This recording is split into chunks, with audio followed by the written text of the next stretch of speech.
Hello my beautiful Hammerhead and welcome back to another Black Library review. This took a long while for Grombrindal Ancestor's Burden, but I must say it is one of the best Age of Sigmar novels for me right now.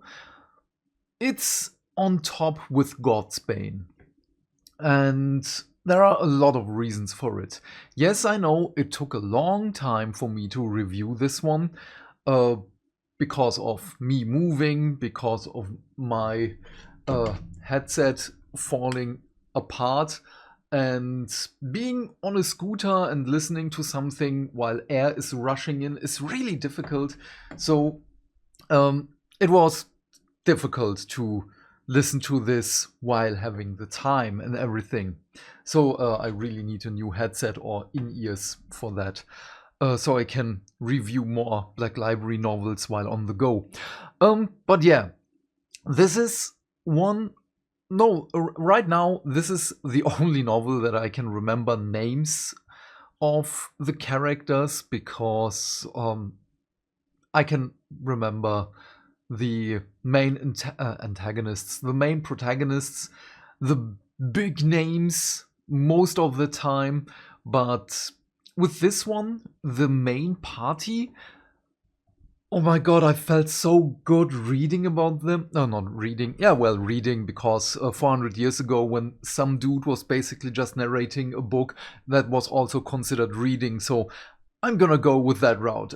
While reading about these characters, this is just, I don't know, in the deep darkness of the Age of Sigmar universe, or basically also 40k universe, where everything is hopeless, everything is just meh. These characters are just good, and it felt so refreshing to have this, because even though they are basically oath breakers, I'm gonna talk about the characters in a moment, all of them are inherently good characters. They have hearts of gold, they have a strong moral compass, and they know what to do and what is right to do. I love this so much, because despite everything that happens in this story, or stories is more accurate to say it like that, they stay like this, and I just love this so much. But let's start with the beginning. It begins with, let me check how many chapters were those. Doesn't really matter. Maybe 5 or 6 chapters is just Grombrindal doing random stuff. And at first I was like, what is this? Why is everything so disjointed to each other? The short stories basically were just Grombrindal walking around, meeting with one person, basically the person he wants to interact with the most, doing something, and that's it. Next short story, meeting someone else. Next short story, meeting someone else. Next short story. But he always has an impact on that person. Most of all, obviously, there Duardin. The first one is Redtail. Redtail is just a nickname basically he gave to himself, a former rune son. And the one thing that stuck out to me the most was the ending of that chapter. Not only his story, I don't want to talk a lot about the individual storylines here, is just Grombrindal giving him back hope and everything, because he's kinda suicidal, so he becomes a doomseeker, obviously. And Grombrindal just walks away, turns around and yells, "What do you get if an heir of Grimnir loses his fire? A slayer!" Oh, that was so good. There are so many beautiful pieces in here, and you get to know Grombrindal on a totally different level, by the way, which I love so much. This book made me so happy on multiple levels. Not only that I kept my fire slayers, even though I'm now kind of sad that I sold my Caradron, but aesthetically, as much as I like them, they don't touch my soul as much as I wanted it to be.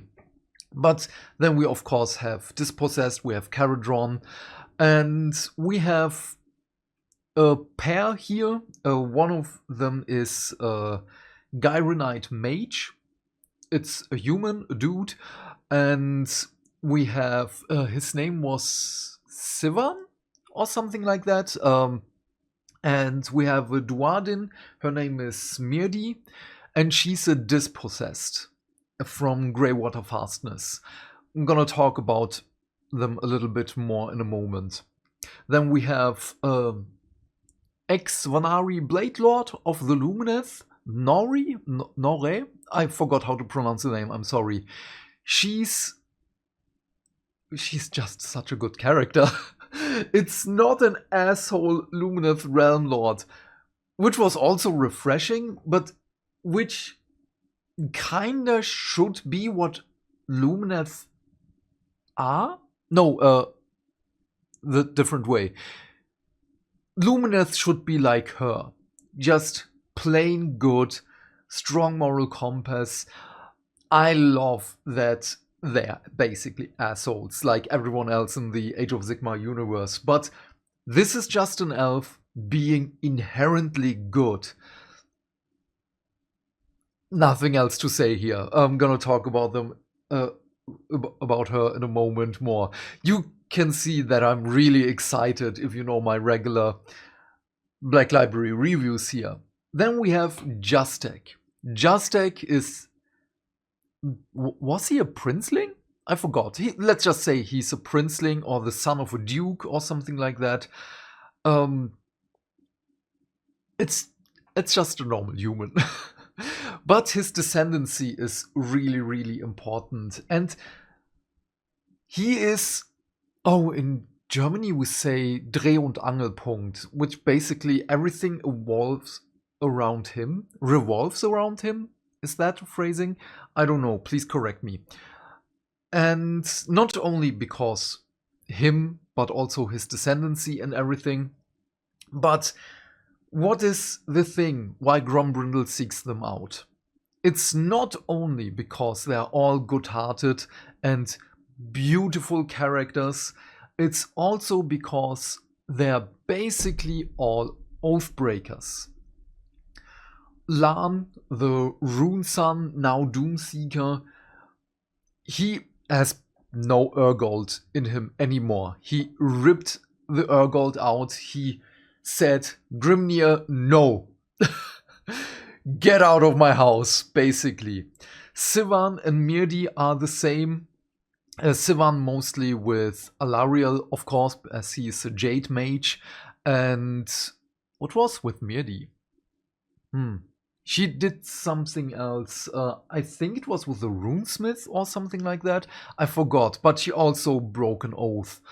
We have Nori, the ex-Blade Lord, and she was like, the gods are kinda crappy if you think about this. They talk high and mighty, but they basically don't do anything.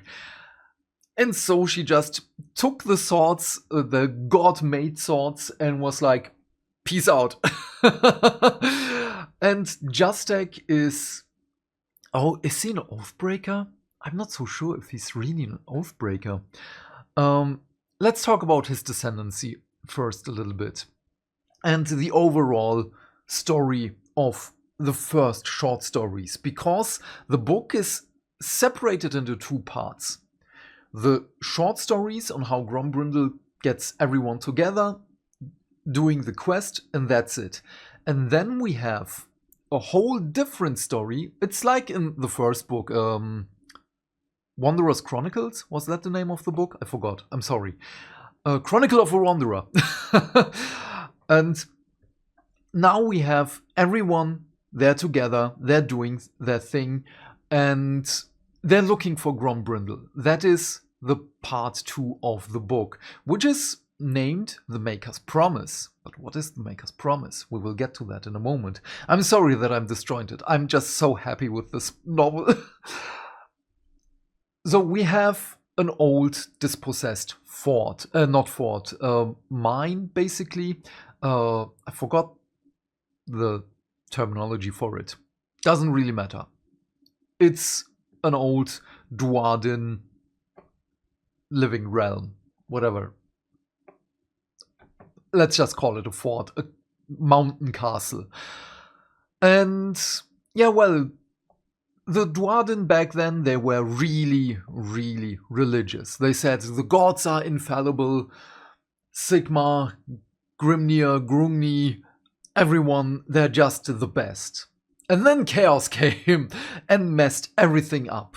They, you know the story. They left basically most of them to die.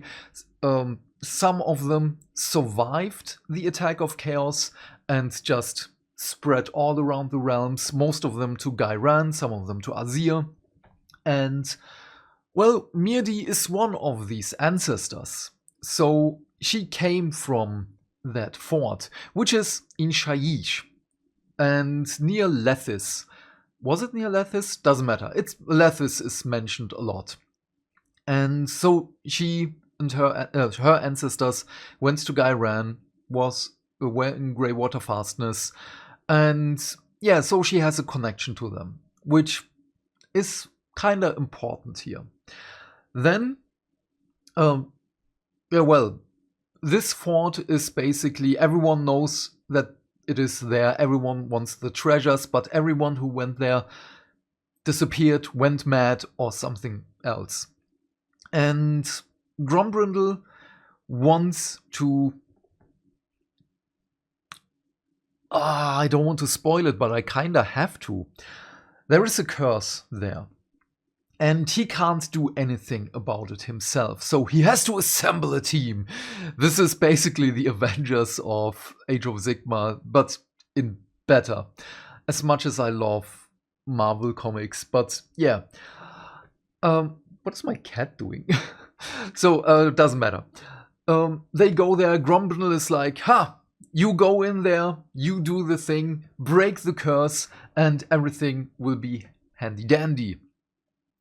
Why can't he do it himself? Because he really can't. As soon as he comes near that spot, the curse is so evil that he can't get near. Which isn't because he's a bad or evil character. There are other reasons that I'm going to tell at the end, because I don't want to spoil it. If you want that spoiler, just listen until the end here. So the team, as they are so good-hearted, they can go in there. They're kind of resistant to the curse. And Justek is also connected to that mountain hold. Mountain hold! Yes, thanks. Thanks, Brain. And because his ancestors were also connected to the Dwarden, and they messed up, they stole something from there, and now his whole line is cursed. With something else. Also, I'm going to talk about that in a moment. The mountain hold is more important right now. So they go in there. One after another gets kind of like, so, this is bad, and they kind of turn against each other. Because the curse is, again, so evil and bad. Everyone else who went in there went mad, started attacking all around them. And the curse is basically just, slight spoiler here, I'm sorry, but we have to talk about this, is that it's a book of grudges, which is very fitting here. And they have to destroy the book. I'm not going to go into much detail in here, but Justek is, again, the pivotal thing in here, which kind of makes him sus, if you think about it. Because we will get his story in a moment. And they do it. Grombrindal comes back and is like, ha, thank you for breaking the curse, and pieces out, and he just Thanos snaps out of existence. Which kind of was shocking to me. And now we have the team. Everything is crumbling all around them. They have to get out of the mountain hold. And while they're doing that, the Mountain King, not Mountain King, the Rune King? No. A dispossessed king sees this, that someone is fleeing the crumbling mountain hold, which he kind of wanted to take a claim on, and notes a new grudge, which is fitting for the story. But then, okay, this is done. Maker's Promise begins, which is the best part of the book, which is luckily the biggest part of the book. I have just some tiny nitpicks here and there, but let's do the nitpicks first. The nitpicks are, there is a lot of fighting. That's it. This is my nitpick. You know me by now. I don't like prolonged fighting scenes. There is sadly a lot of fighting in here. And some of them is just kind of boring. For me. You might get a different mileage out of it. You will get a different mileage out of it. But everything else is just so beautiful. So we have this team. They stay together. And they're like, we have to find Whitebeard again. We have to find him. There is still stuff that we have to do. So, I don't know. There is just so many beautiful things in here. And they fight against Gloomspite Gids, against two tribes, one of which is led by a big giant spider, which itself names Fate Weaver. You can already guess in which direction this will go. And Grombrindal is just like kinda in the background. At first I was like, I thought this is a Grombrindal story and not we're gonna look for a Grombrindal story. Ultimately, it totally makes sense. And we have callbacks to old books that are fantastic. We go back to Gur, to the Silver Shard.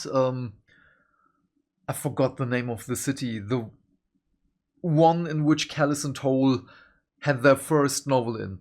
I'm sorry, doesn't matter. They get glimmerlings, they look into the future, and they try to pinpoint where Grombrindal will appear next. And Lan, of course, sees doom everywhere, which is kind of funny. Well, not really, because he really needs help, but it's fitting. And yeah, well, this is the way how they find him. And he's like, how did you find me? They explain it to him, but yeah. Then everyone is back together. They're fighting, again, goblins. They're fighting somehow then kinda demons of Tzeentch, because Fate Weaver, of course, Kairos. And all of the underlying story is no one is so broken that this person cannot be remade. It's not only for Sigma with reforging and everything, it's just you can be a broken person, but there is still hope for you to be better. There is still hope for you to heal. There is still hope for you to become the best person that you can be. I love this so much. And we of course get the other side of this from Kairos Fate Weaver. No one is as good and can't be broken down. Of course, the best parts in here are Grombrindal and Kairos talking. Not only in their regular forms, but also I was kind of reminded of Siege of Terra 3, the fight of the Emperor against Horus, in which they take different forms. This is that. Just in short, and not a Dwarden short gag here. It's beautifully written. There are so many underlying themes in here, and of hope, of seeing past grudges, seeing past prejudices. Prejudice. yeah, that. And because we have, as an example, there is a rune daughter in here. She sees Lan, she sees that he ripped out his gold and everything, that he is basically not a fire slayer anymore. And at first it was like, he's weird, but they become friends and everything. I don't know, it's just so positive. I know that I'm disjointed here, and I'm very sorry. Again, it took me about a month to read through everything, and I wanted to finish it in one go. I really, really wanted. If I had the time, I would read it again, because it was that good. Again, one of the proving point is that I can remember names here, which is not often that I can do that. And again, the connection here, I forgot Justek. I'm sorry, I have to talk about Justek. His descendancy, he gets to learn songs from the past of his family and everything, and somehow all these stories and songs are connected to everything they do here, which has real impact on the story. And at first it was like, is it Deus Ex Machina and everything like that? No, it's not. Because his descendancy is like, in the Age of Myth, he had his ancestors 9 brothers and sisters. Was it 9 or 7? Doesn't matter. Oh, wait. Doesn't matter. The most important part is the first guy and his sister. They have knights around them, they fight chimeras. The sister dies, and he is, as Nagash and Sigma were buddy-buddy back then, he is a follower of Nagash, she is a follower of Sigma. They kinda balance it out. Beautiful. She dies against the chimera and gets yoinked back to Azir to become a Stormcast. He dies and something happens. Not gonna talk about what happens here, but I can talk about what the after effect is. It's basically he gets reincarnated again and again and again. Every time it's Justek. He's not the first Justek. So this is the reason why he can remember everything. This is why the songs make sense and everything. And everyone is just like, how do you know this mountain hold? You're way too young to know this. How do you know this? How do you know that? And the more we get into the story, the more we get to know also his family, who became flesh eaters. They became ghouls. His father became an abhorrent ghoul king and everything. And he also falls under the curse because reasons. I don't want to spoil that. It's so heart-wrenching. This took me for a ride. Yeah. Again, just thinking about this is a little bit gut-wrenching, because I don't want to be in that situation like that. Especially as he's just such a good-hearted person. Because every time something bad happens to them, it feels bad. In other novels, when we have these, oh yeah, they're doing good things, but they're still not the best kind of people to have around. And here it's just like, yeah, I don't want something to happen to Justek. I don't want something to happen to Lan. I don't want to happen something to Nori, our Blade Lord, and Sivan and Mirdi, because they're just good people. And yeah, I'm digressing. I'm sorry, how long is this? This is way too long. Holy crap. I can talk about this book for a long time. I have to end this right here. Let's talk quickly, really, really quickly, about Kairos and Grombrindal, because they're doing this for a while now. And so this is spoiler territory. Let me give this book a rating. It's easy. It's despite all the fighting in here, It's a 10 out of 10. I'm not going to make a pun of it's 10 out of 10 empty mugs in a Duardin bar. Yeah, well, now I did it. But it's just so good. I don't know. Kairos and Grombrindal are two sides of the same coin. They're both doing the same thing. While Kairos is trying to do everything evil and bad and chaos, Grombrindal is trying to do everything that is good, brings hope and everything. He is the person that wants to give back hope to everything. Again, spoiler territory here. Thank you for watching. If you don't want to be spoiled, stay hydrated, do everything YouTube, or we will never see each other again. So, spoiler. Grombrindal died in the old world. I have to talk about this. I really, really want to talk about this. And has been remade by Grungni.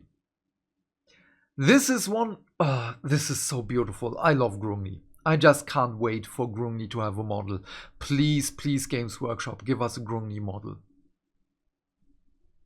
I just want it. Grungni is one, if not my most favorite god in Age of Sigmar. And I'm so unhappy that we still have a model of him. As much as I like Nagash, Morathi and the other ones, Grungni has a special place in my heart, which is also not biased, as I wanted to become a blacksmith back in the day, but yeah, blacksmith doesn't pay as well. Yeah. But yeah, and when Kairos is doing stuff not as subtly as he claims to be, Grombrindal does it in a really subtle way. This is why he assembled the team, and Kairos is like, oh, you're just messing with pebbles while I'm moving rocks. And Grombrindal is just like, yeah, that's why you fail. That's why you can never win. You are a victim of yourself. And Kairos is just like, yeah, but I stole Galmaras. It was my plan, and I will do it again. Our Duardin friend is like, yeah, probably. But where is it now? Where is it today? You can't see today. Heroes have the hammer. And it is just so beautiful. And also, Sigmar gets an awesome part in here. This I don't want to spoil, but that was amazing. And the end of the book, the end was just so cute. I finished it yesterday as I was driving to my parents. Now it's a long drive, so I was able to listen to it in the car. There were 5 minutes or so left in the story, and I was just like, okay, I'm gonna listen to that when I drive back and then listen to some songs.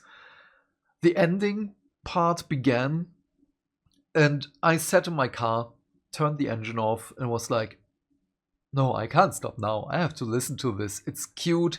It's beautiful. It kind of got a tear in my eye. And it's I don't know. Just thinking about it, it moved me. And I'm not over-exaggerating right now. It really, really moved me. I just sat in my car and listened to the end of the story, which I usually do not do. It's just rare moments when I do that, when the last couple of minutes are that good. And I'm really, really looking forward to read more Grombrindal novels. This is one of the parts where now I'm kinda happy that I didn't had the chance to buy the hardback covers, the hardback novels, as I'm hoping for limited edition in a trilogy bundle to add to my collection. I really hope that we will get this. I was kind of sad that I didn't get the Gotrek ones, and now I'm missing out, but yeah. That's fate. Grombrindal is the better character. I love Grombrindal. Of course, I also love Godrek.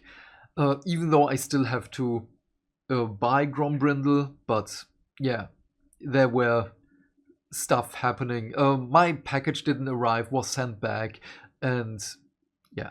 Okay, let's not digress. Thank you for watching. Sorry that is so long. I really needed to talk about this book. I'm just so incredibly happy with it. Bye! Happy Easter! Bye!